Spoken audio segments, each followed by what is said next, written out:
क्या आप जानते हैं कि 2024 के इख्तिताम तक सोलर नेट मीटरिंग सार्फिन की वजह से आम सार्फिन पर 159 अरब रुपए का बोझ मुंतकिल हो चुका था।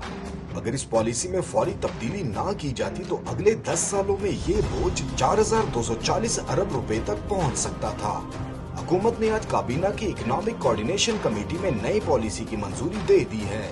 इसके मुताबिक अब सोलर सार्फिन की इजाफी बिजली 10 रुपए फी यूनिट के हिसाब से खरीदी जाएगी। ताहम नेट ऑफ की सहूलत खत्म कर दी गई है, यानी अब सार्फिन यूनिट्स का तबादला नहीं कर सकेंगे। नए सोलर नेट मीटरिंग सार्फिन अपनी बिजली खुद इस्तेमाल कर सकेंगे या 10 रुपए फी यूनिट के हिसाब से फरोख्त कर सकेंगे, मगर इजाफी यूनिट्स ग्रिड से एडजस्ट नहीं किए जा सकेंगे।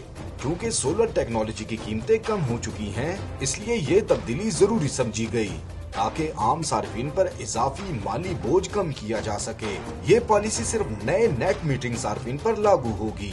जो सार्फिन पहले से नेट मीटरिंग इस्तेमाल कर रहे हैं वो अपनी मुआहदे की मुद्दत खत्म होने तक पुरानी पॉलिसी के तहत ही चलेंगे, मगर इसके बाद इन्हें भी नई पॉलिसी अपनानी होगी। इस इक़दाम से तकरीबन 4 करोड़ बिजली सार्फिन पर माली दबाव कम होगा, जबकि सोलर सिस्टम पर की गई सरमायाकारी 4 से 5 साल में वसूल हो सकेगी, जो किसी भी मुनाफा बख्श कारोबारी मॉडल के मुताबिक है। बिजली के शोबे की जानिब से दीगर बिजली पैदा करने वाले जराए बशमूल बड़े बड़े IPP से बिजली खरीदने की कीमतों का मवाजना नेट मीटरिंग के जरिए खरीदी जाने वाली बिजली से किया जाना चाहिए, जो बिल्कुल 10 रुपए फी यूनिट है।